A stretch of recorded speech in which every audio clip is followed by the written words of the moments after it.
매주 월요일과 목요일에는 청와대에서 문재인 대통령이 직접 수석 보좌관 회의를 주재하고 있습니다.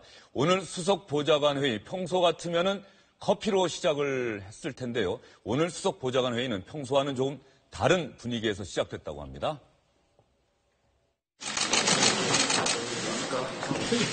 충북 증평하고 음성에서 수해 지역에서 구입한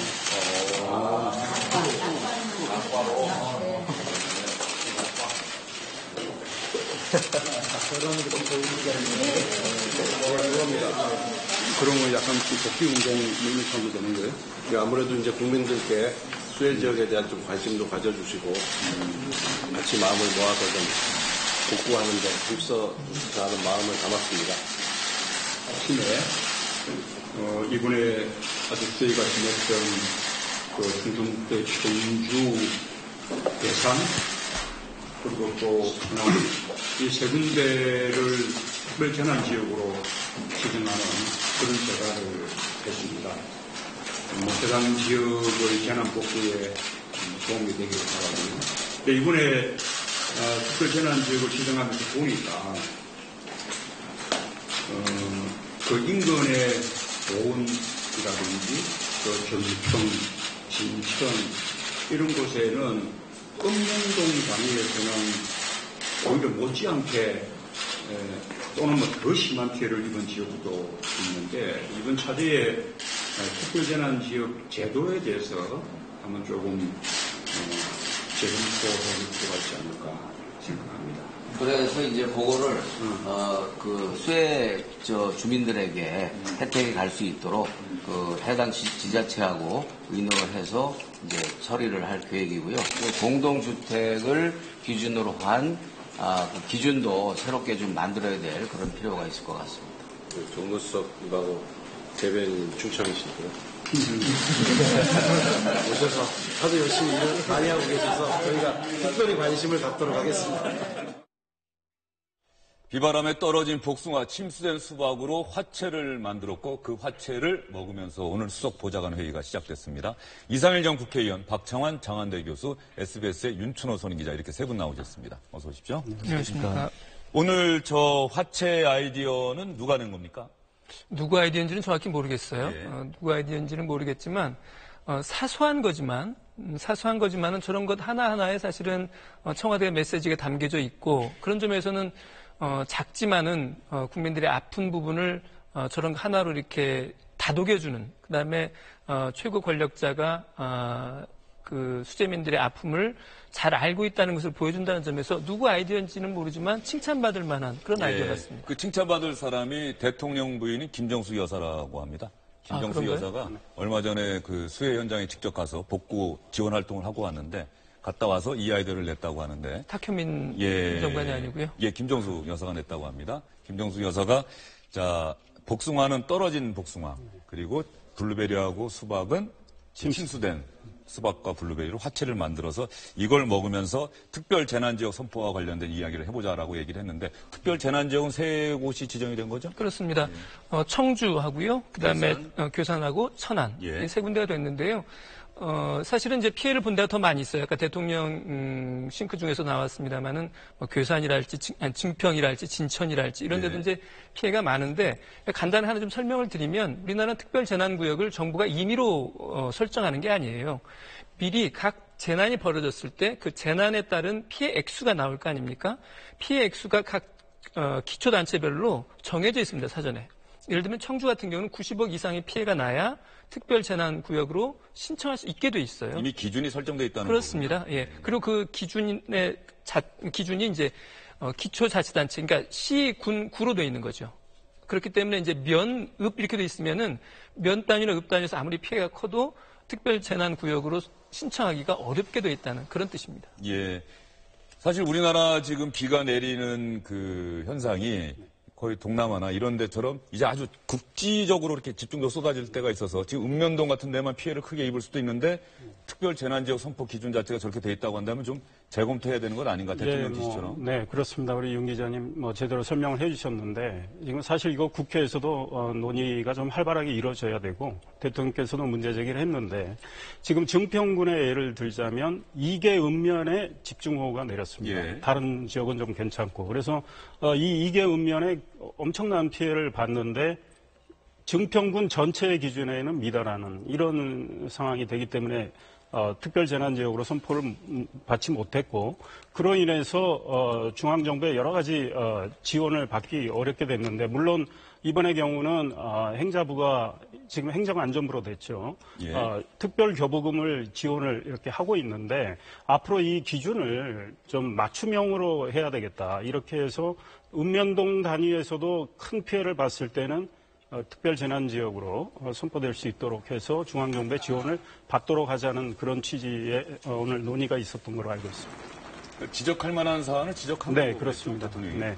근데 문재인 대통령이 가만히 생각해 보면 이번에 충청도 지역에 집중호우로 피해를 입은 지역 갈 법도 했는데 가지 않았어요. 네. 어떻게 보십니까? 이것 때문에 뭐 일부 논란도 좀 있었습니다. 근데 이제 몸이 몇 개라도 지금 모자른 상황이죠. 인사 문제, 또 추경 문제, 또 안보 문제, 또 경제 살리기 문제.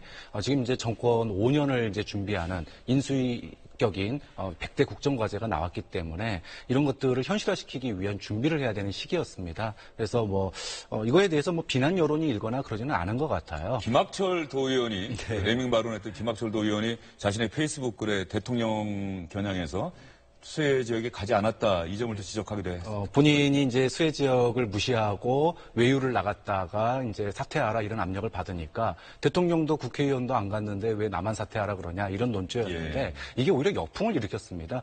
놀면서 또는 외국에 놀러 가면서 이런 수해를 외면한 게 아니기 때문에 근데 과거의 역대 대통령들 보면은 박근혜 대통령만 하더라도 13년도, 14년도 수해 때 계속 현장을 방문했었거든요. 예. 근데 중요한 거는 수해 현장에 가가지고 사진만 찍고 오는 거냐, 아니면 수해 현장에 가지 않더라도 진정성이 느껴지느냐 이런 것들이 더 중요한 것 같아요. 근데 이번에 영부인으로서는 최초로 이제 김정숙 여사가 수해 현장을 방문했는데 과거에는 영부인들이 수해 현장을 방문한 적이 없었습니다. 그렇습니까? 유경수 여사는 혹시 가지 수해 연금을 갖다가 전달을 예, 했지 직접 뭐 물건 치우고 이런 봉사하거나 이런 건 이런 없었어요. 일은 없었다. 그래서 대통령 간 거보다 오히려 더 효과를 더 크게 보지 않았느냐, 뭐 국민들에게 힐링이 됐다, 뭐 이런 평가를 받는 것 같습니다. 지금 화면에 김정수 여사가 수해 복구 활동을 하고 있는 장면이 나오고 있는데 뭐 저 자리에서도 뭐 일을 아주 잘했다 SNS에 그런 글들이 좀 돌긴 하더라고요. 네, SNS 글에 이제 그렇게 올라와 있습니다만 이제 잘하고 못했는지 얼마나 힘이 됐는지는 현지 주민들이 아마 가장 잘 느낄 것 그러겠죠. 같아요. 근데 적어도 화면으로 보면은 정말 팔 걷어붙이고 주민들과 함께하고 있다는 그런 모습을 보여주고 있거든요. 참 김정숙 여사의 역할이 참 잘 어울리는 것 같아요. 잘 어울리고 저런 자리에 갔을 때 어떤 또 저도 화면상으로 볼 때는 말이죠. 진정성이 느껴지고요. 예. 봉사활동을 4시간가량 김정숙 여사는 하셨고 4시간이라고 한다면 상당히 진정성이 어렵고. 느껴질 네, 수 있는 그렇죠. 시간 아닙니까? 먼저 가셨던 자유한국당 홍준표 대표는 1시간 정도 해서 좀 대비가 됐었습니다. 예. 근데 김정숙 여사가 저 SNS 글을 저도 본 기억이 나는데 갔다 와서도 다시 또 그 연락을 취하고 조그만 성의도 또 보이고 뭐 이랬다고 해서 그 지역 주민들이 정말 아주 감명을 받았다 이런 글을 제가 본 기억이 나요. 그런데 그 일할 때 방석 의자라고 하나요? 이렇게 저 물에 침수됐던 가재도구도 씻고 그러는데 그 방석 의자를 아예 깔고 앉아서 정말 여느 그 피해 지역 주민들처럼 멀리서 보면 똑같이 보였다 이런 얘기도 하더라고요. 예, 누구라고 말씀 못 드리겠지만 전직 대통령 중에 이제 수해 현장에 가가지고 흰 장갑을 낀 채로 사진 찍고 그게 흙도 안 묻어 있는 흰 장갑이었어요. 네. 이번에 뭐 장화의전도 마찬가지지만 근데 이제 과거 문재인 대통령도 예전 12년도죠 후보 시절에 수해 현장에 가가지고 막 스피커라든지 이따만한 짐을 이렇게 짊어매는 이런 모습을 과거에 보여준 적이 있었는데 뭐 부창부수 뭐 부부가 좀 닮은 것 같습니다. 네, 이상윤 의원은 어떻게 보십니까? 결국 대통령과 대통령 부인의 행보가 국민들의 공감을 얻을 수 있느냐 없느냐 그게 가장 관건 아니겠습니까? 네, 그렇습니다. 그런 국민들께서 어떻게 그걸 받아들이고 평가하느냐에 달려 있는데 그런 평가를 받기 위해서는 대통령과 대통령 부인이 정말 진정성을 보여줘야 되는데 특히 오늘 수석보좌관 회의에서 특별재난지역 선포를 하면서 이 재난지역 선포 기준을 좀 더 맞춤형으로 구체적으로 가야 되겠다는 이런 지시는 적절했던 것 같고요. 김정숙 여사가 수해 지역에 가셔서 4시간가량 누가 보기에도 참 열심히 진정성 있는 활동을 한다 이런 걸 보여주셔서 국민들은 뭐 냉철하게 평가할 수밖에 없다고 생각합니다. 그래서 이와 관련해서는 야당에서도 비판하지를 못하고 있는 상황이었죠. 예. 세월호 참사 때도 기억이 나는데 큰 국가적 재난이 발생했을 때 우리 국가의 지도자라고 하는 분들이 보여주는 행동들에 대해서 국민들이 과연 특히 그 피해를 입은 그 재난 지역의 주민들이 어떻게 생각하느냐, 그 공감을 이끌어낼 수 있느냐가 가장 정말 우리의 아픔을 공감하고 있구나라고 하는 느낌 주는 것, 그게 대단히 중요하지 않겠습니까? 맞습니다. 이제는 뭐 SNS 시대가 되어가지고 가서 말 한마디, 행동 하나가 다 전 국민들에게 중계가 되고 있거든요. 이제 과거에도 와가지고 그 현장에 피해 가족들이 울고 있는 상황에서 와서 라면 먹고 있고 이런 모습들이 국민들의 분노를 잡습니다. 그러니까 이제 어떤 마음을 가지고 가느냐, 와서 사진 찍고 가려고 하는지 아니면 진짜로 같이 그 슬픔에 동참하고 어떻게든 도우려고 가는지 이게 보는 사람들 눈에 물론 뭐 가끔씩 오해도 있을 수 있겠습니다만 국민들 보는 눈은 다 똑같거든요. 이제 그런 점에서 정치인들이 사진 찍으러 가는 그런 모양새가 아니라 진정성 있는 어디에 있든지 간에 그 마음을 갖는 게 훨씬 더 중요하다고 봅니다. 네. 특별 재난지역 선포와 관련해서 수석 보좌관에 의해서 오늘 많은 이야기들이 오갔었는데요. 윤철호 기자 한번 보태실 말씀 있습니까? 한 가지만 보태고 싶은 게요. 사실은 대통령 부인이라는 자리가 선출되지 않은 자리거든요. 그래서 애매합니다. 사실은 공식적인 직위가 부여된 것도 아니고 직위나 권한이. 그럼에도 불구하고 청와대에 보좌 조직을 두고 이렇게 두는 것은 바로 저런 일을 하라고 하는 게 아닌가 그런 생각이 들어서 저럴 때 이른바 대통령 부인 또 우리가 보통 영부인이라고 표현하는 그런 인물 의 어떤 역할이라고 하는 것이 저런 게 아닐까 하는 그런 생각도 드네요. 또 그러니까 대통령 부인의 외부 일정, 뭐 청와대에서 공개할 때도 있고 공개하지 않을 때도 있지만 또 기자들이 함께 따라가서 취재를 하고 그런 이유가 바로 거기에 있겠죠. 예. 특별 재난지역 선포와 관련한 수석 보좌관 회의, 대통령의 김정숙 여사의 수해 지역에서의 복구활동 지원 소식 여러분께 전해드렸고요. 오늘 정부와 여당인 더불어민주당이 2017년 세법 개정안과 관련한 당정협의 열었습니다.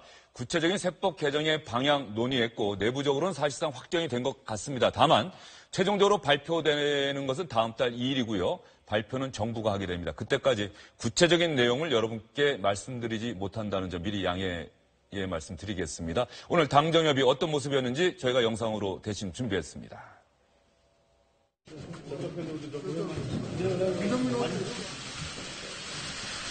네, 됐습니까?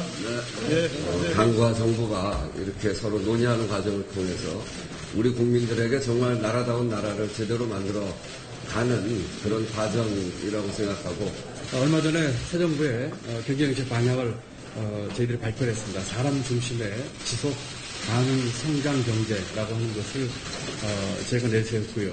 앞으로 5년 동안에 그 새 정부의 경제정책 방향에 대한 비전을 제시를 했습니다. 그동안 국회에서 또 당에서 추경 통과라든지 여러 면에서 많은 도움을 주셨고 또 좋은 의견을 많이 주셔서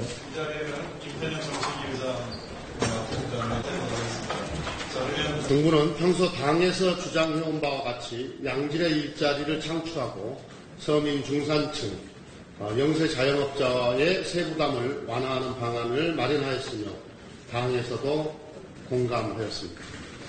우선 일자리 창출을 위해 고용을 증가시킨 기업에 대해 세제 혜택을 주는 고용증대세제를 신설하고 비정규직을 정규직으로 전환하거나 임금을 증가시키는 등 일자리의 질을 향상시키는 기업에 대한 세액공제를 확대하며 영세 자영업자의 재기를 지원하기 위해 한시적으로 체납세금을 면제해 주기로 하였습니다.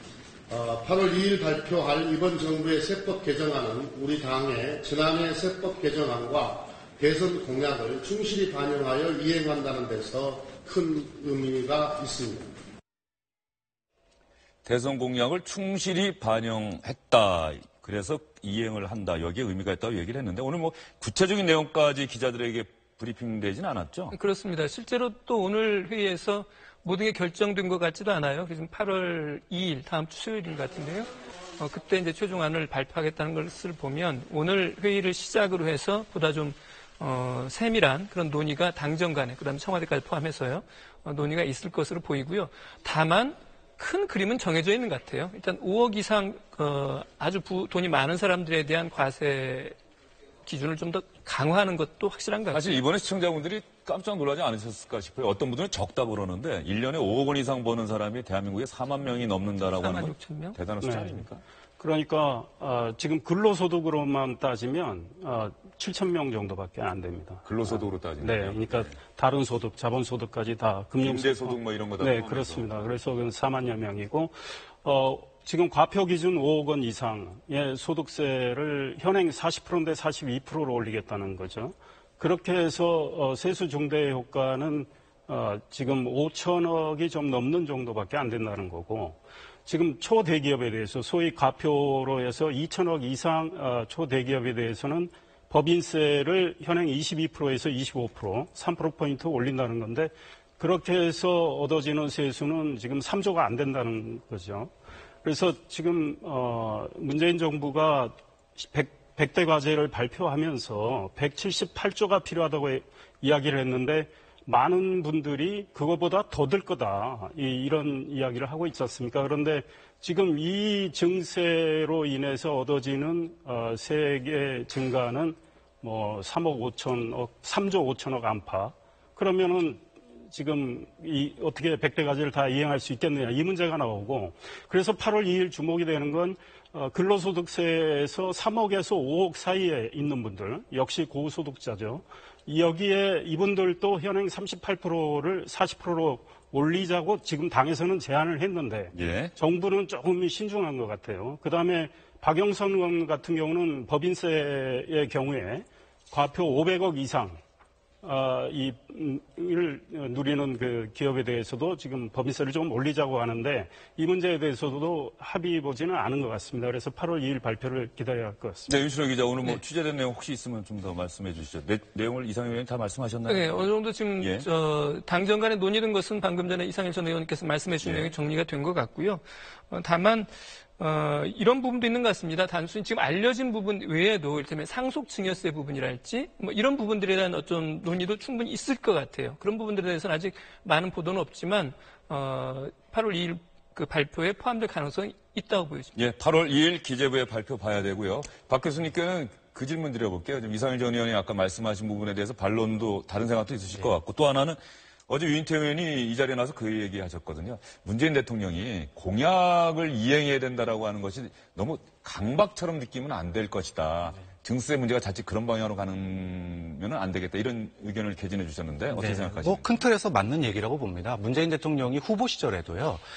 초고소득자에 대해서는 증세하는 게 맞다. 이거에 대해서는 누구나 다 공감을 합니다. 그리고 지금 논란이 되고 있는 것 중에 하나가 법인세거든요. 근데 이제 법인세 증세에 대해서는 이거는 최후 수단이다라고 얘기를 했거든요. 그러니까 대통령의 지금까지의 그런 말들을 종합해 보면 초고소득자, 초대기업에 대해서 일부 증세를 하는 거고, 전반적인 이 증세의 분위기는 아직은 확정된 게 없다는 겁니다. 근데 이제 또 한 가지 중요한 점은요. 지금 세금이 남아가지고 이번에 추경했지 않습니까? 빚 안 지고 추경을 했어요. 근데 세금이 왜 남았냐?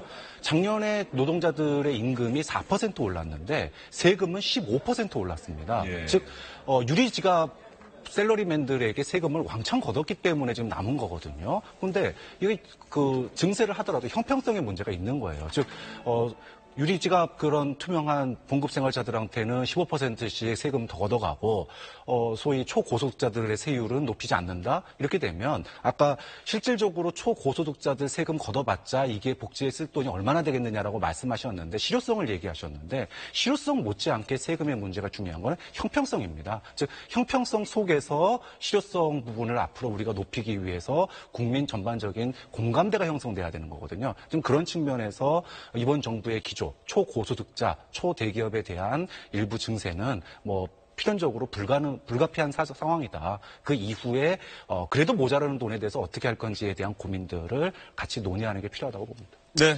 이상일 전 의원 잠깐의 시간 드릴게요. 지금 우리 교수님 말씀과 관련해서 세금이 계속 늘어나고 있는 거는 소위 유리지갑의 이 세수가 늘어나서 그런 것보다는 이 기업에 대한 비과세와 감면을 많이 혜택을 줄였기 때문에 그로 인해서 박근혜 정부가 쭉 해왔잖아요. 그래서 세금이 지금 많이 늘어난 상황이라고 생각하고 또 경제가 좀 나아지고 있기 때문에 이런 상황이고 중요한 거는 민주당의 이상민 의원도 이야기를 했지만 이 정부가 혁신을 하면서 이 낭비적인 지출을 줄여가면서 이 세금을 올리는 게 이게 동시에 병행이 돼야 되는데 그런 노력은 부족하다고 했고 또 우리 국민 계세주의를 모든 나라가 채택하고 있는데 법인세도 그렇고 소득세도 그렇고 국민의 절반, 기업의 절반이 지금 세금을 안 내고 있는 상황입니다. 그러니까 작은 소득이라도 있으면 세금을 내야 되는 이런 방향과 같이 맞물려 가면서 소위 부자 증세도 해야 되는데 그런 거 없이 굉장히 좀 거두기 쉬운 쪽 그리고 반발하기 어려운 쪽에 이 증세를 하고 있으니까 문제가 생긴다고 봅니다. 예, 알겠습니다. 박창환 교수께서는 지금의 증세 방향이 대체로 맞는 것 아니냐 이런 의견을 개진해 주셨고 이상일 전 의원은 조금은 좀 더 생각을 해봐야 되겠다. 그 세금 문제와 관련해서 역시 이 세금 문제는 8월 2일에 정부에서 발표가 되고 나면 저희가 자세히 여러분께 전해드리도록 하겠습니다. 분석도 해드리고요. 다음 소식으로 넘어가 보겠습니다. 바른정당 최근 보수 진영의 적자 자리를 놓고 의석수가 훨씬 많은 자유한국당을 누르고 우리가 보수 진영의 적자 정당이 되겠다 그런 의혹을 보이고 있는데요. 오랜만에 나타난 김무성 의원과 유승민 전 대선 후보 당원들과 토크쇼 자리에서 한번 들으면은 왜 두 사람이 저런 말을 했을까 이렇게 사람들이 궁금해할 만한 이야기를 했다고 합니다. 먼저 지난 대선에 이렇게 많이 지지해 주셨는데 제가 많이 부족해서 그런 결과밖에 못 얻어서 정말 여러분한테 죄송하게 생각합니다. 그냥 당원의 한 사람으로서 저도 어떻게 하면 국민들한테 우리 부산 시민들, 대구 시민들, 서울 시민들한테 어떻게 우리 당이 다르다 이걸 어떻게 이제 알려드리느냐 거기에 지금 제일 많은 고민을 하고 있습니다. 저는 뭐 대구에서 지금 사성 국회의원 하고 있습니다만 대구 가면 하여튼 일단 욕하는 소리가 제일 많이 들리니까요. 근데 대구 시민들, 경북도민들도 그분들도 바뀌고 있다고 저는 생각합니다.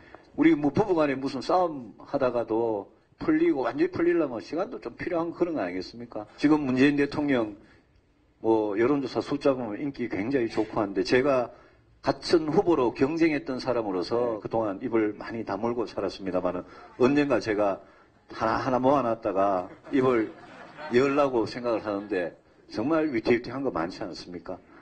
저는 문재인 정부가 이야기하는 소득주도 성장에 대해서 전혀 동의를 못하고 특히 그중에 여러분들 세금으로 공무원들 많이 뽑는 그래서 우리 젊은이들이 공무원들 되려고 몰리는 여러분들 세금으로 그런 세상을 만드는 것은 저는 나라 발전하고 완전히 거꾸로 가는 거라고 생각을 합니다. 많은 국민들께서 그렇게 욕하시던 박근혜 대통령 인사 잘못했는 거 그거하고 문재인 대통령 뭐가 다릅니까? 제가 보기엔 똑같습니다. 어떻게 보면 더 잘못된 거죠. 허용 기간이라는 게 있죠. 그래서 가만히 있지 못 지키고 있는데 나도 그걸 지키고 있는데 내 나름대로 개인적인 허용 기간은 9월 정기국회 전까지 가서 넉 달 정도 됐는데 그때까지는 막 무슨 일이 일어나도 좀 참고 치고 지켜야 되겠다 하는데 드디어 내가 참지 못하게 만든 것이 그 원전 문제, 그 다음에 최저임금 문제, 이거에 공무원 증언 문제 뭐 이런 것도 있지만 이미 문재인 대통령도 제왕적 대통령 권력 체제에 들어가지고 윤춘호 기자, 네. 유승민, 김무성 의원이 문재인 대통령을 향해서 비판의 포문을 연 것 같습니다. 그런 것 같습니다. 먼저 그거 본격적으로 말씀드리기 전에 어제 저기 지금 한여름밤에 토크 콘서트라고 되어 있잖아요. 그래서 저는 어디 해운대 바닷가 같은 데서 야외에서 할 줄 알았는데 저걸 보면 이제 실내 행사예요. 그거 보면 아직은 바른정당의 어떤 세라고 하는 것이 그렇게 확고하지는 않구나 하는 생각이 들고요. 그런 확고하지 않은 당의 세력을 보다 결집하는 데는 역시 당의 최대 주주인 유승민, 김무성 두 사람이 모이는 수밖에 없어요. 저런 행사를 가지게 된 것도 사실은 위기에 빠져 있는, 위기에서 좀처럼 탈출하지 못하고 있는 당을 구원하기 위해서 김무성 의원 말대로 하면은 저도 정기국회 전까지는 좀 하는 걸 그대로 지켜보려고 그랬는데 더 이상 지켜볼 수 없어서 나왔다. 그것은 역으로 말씀드리면 바른정당이 느끼는 위기감이 상당히 크다. 뭐 이런 뜻이겠죠. 문재인 대통령을 비판해야 바른정당의 존재감이 부각되는 것이다. 뭐 이런 생각일까요? 네, 일단은 그렇다고 봅니다. 그러니까 김무성 전 대표의 경우에 허니민 기간 동안 좀 참으려고 했는데 지금 온전 문제, 최저임금 문제 등등에서 나왔다 했는데 이제는 허니문은 끝났다라는 선언인 것 같아요. 그리고 유승민 전 후보의 경우에 오늘 또 어제 비판을 많이 했지만 앞으로 100일이 지나면 본격적으로 비판을 하겠다 이런 이야기를 했습니다. 그런데 지금 자유한국당도 혁신위가 끓여져서 내일 뭐 혁신 선언문도 나오고 뭐 앞으로 어떻게 혁신할지는 지켜봐야 되겠지만 그쪽이 혁신하고 있는 상황에 이 바른정당에서도 뭔가 보여줘야 되거든요. 이 보수의 대표성, 보수의 적자 경쟁을 하고 있기 때문에 그렇다면 보수가 지금 문재인 정부에 대해서 좀 불안하게 느끼는 점이 너무 과속하고 있는 거 아니냐. 그러니까 원전 문제에 있어서도 어떤 공감대가 형성하기 전에 탈원전이라는 방향을 정해놓고 밀어붙이고 있고 지금 최저임금 내년도에 16.4%가 오른단 말이죠. 그로 인해서 자영업자 영세 상공인들한테 많은 주름살을 지게 하는데 이에 대해서 입장을 좀 대변해야 되겠다. 비정규직의 정규직 전환도 방향은 맞다고 생각하지만 이 속도나 이 어떤 폭에 대해서 충분히 들어갈 수 있는 지점이 있겠다. 이런 생각을 가지고 지금 바른정당에서 저렇게 여론을 형성하려는 노력을 하고 있고 또 재밌는 건 남원정이라고 있잖아요. 남경필 지금 경기지사, 원희룡 제주지사, 정병국 전 대표 이분들도 나서서 별도의 또 어떤 모임을 갖고 있고 그래서 바른정당이 비교적 활발하게 움직이는 것 같습니다. 박 교수님은 유승민, 김무성 의원의 발언에 대해서 어떻게 생각하십니까? 일단 지금 상황이 더 이상 떨어질래야 떨어질 수 없는 정당 지지율이 나오고 있습니다. 4% 지지율이 최근 여론조사 보면 이 바른정당의 지지율인데요. 이게 뭐 과거 탄핵 때나 가능했던 지지율 아니겠습니까? 그럼 결국은 이제 당이 내년 지방선거를 통해서 뭔가 존재감을 보여줘야 되는 상황인데 뭔가 이제는 할 수밖에 없는 상황입니다. 근데 그거를 이전에는 자유한국당과의 차별성 쪽에 조금 더 지난 대선에는 포인트를 뒀다면은 이제는 뭐라 그럴까요? 위기감이 좀 심각한 것 같아요. 구지지층, 자신들을 지지해줬으나 지지를 철회한 사람들에게 좀 위기감을 갖다가 좀 부각시키는 걸 통해서 지역의 지지층을 다시 모으는데 좀 집중하고 있는 게 아닌가.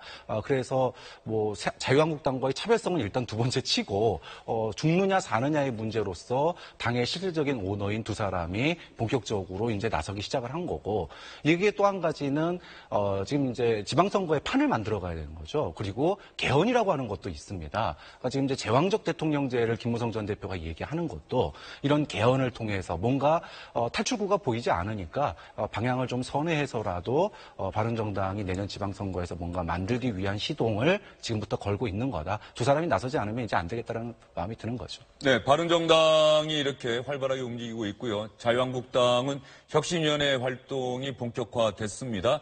혁신위원장의 발언이 어제 자유한국당 혁신위 비공개 회의에서 어떤 경론의 촉발점이 됐다 이런 얘기가 나오고 있는데 박근혜 전 대통령 현재 자유한국당 당원 신분인 걸로 알고 있는데 이 박근혜 전 대통령 문제를 어떻게 할 것인가와 관련한 유석준 혁신위원장의 생각 때문이었던 것 같습니다.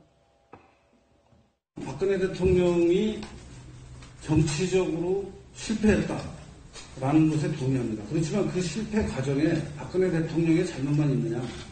박근혜 대통령이 실제 저지른 잘못보다 너무 과한 정치적 보복을 당한 거 아닌가 하는 생각도 하고 있고요.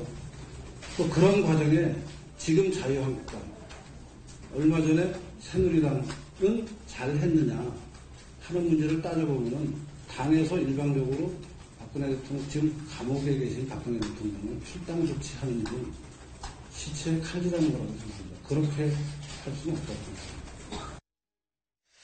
가만히 보니까 유석춘 혁신위원장의 그 시체에 칼질하는 것과 같다 이 발언이 얼마 전에 홍준표 대표가 또 똑같이 하지 않았습니까? 그렇죠. 예. 1심하고 2심 선고 과정을 그 과정을 이제 공개할 수 있도록 하자라고 하는 텔레비전 거죠. 생중계 허용하는. 그렇죠. 예. 그랬을 때 이제 그 형을 선고받는 그 모습을 화면에 보여주려고 하는 것, 이것은 그야말로 시체에 칼질하는 거다라고 이제 홍준표 대표가 이야기를 했죠. 그런데 어쨌든 자유한국당으로서는 역시 박근혜 전 대통령의 문제가 가장 큰 딜레마 같습니다. 지금 유석춘 위원장 같은 경우에는 너무 지나친 거 아니냐라고 말을 하지만 어제 있었던 그 혁신위원들 비공개 이야기에서 보면 전 대통령을 언제까지 우리가 옹호할 수는 없다라는 이야기도 나온 것 같고요. 그다음에 지금 박근혜 전 대통령의 당원권 관련해서는 지금 당원권 정지라고 하더라고요. 예. 그렇다 그러면 당원권 정지 상태를 과연 어떻게 풀 거냐, 출당이라고 하는 극단적인 그런 조치를 취할 거냐, 완전히 선을 그을 거냐, 아니면 일정 부분 안고 갈 거냐라고 하는 점에서 저 부분은 뭐 혁신위원회 차원이 아니고 결국은 홍준표 대표의 어떤 결단이 필요한 부분이 아닌가 싶습니다. 네, 알겠습니다. 자유한국당의 내부 문제와 관련해서는 잠시 뒤에 자유한국당 장제은 의원 이 자리에 모실 예정입니다. 장제은 의원과 자세히 이야기를 나눠보도록 하겠습니다. 세 분과의 말씀은 여기서 정리하겠습니다. 오늘 잘 들었습니다.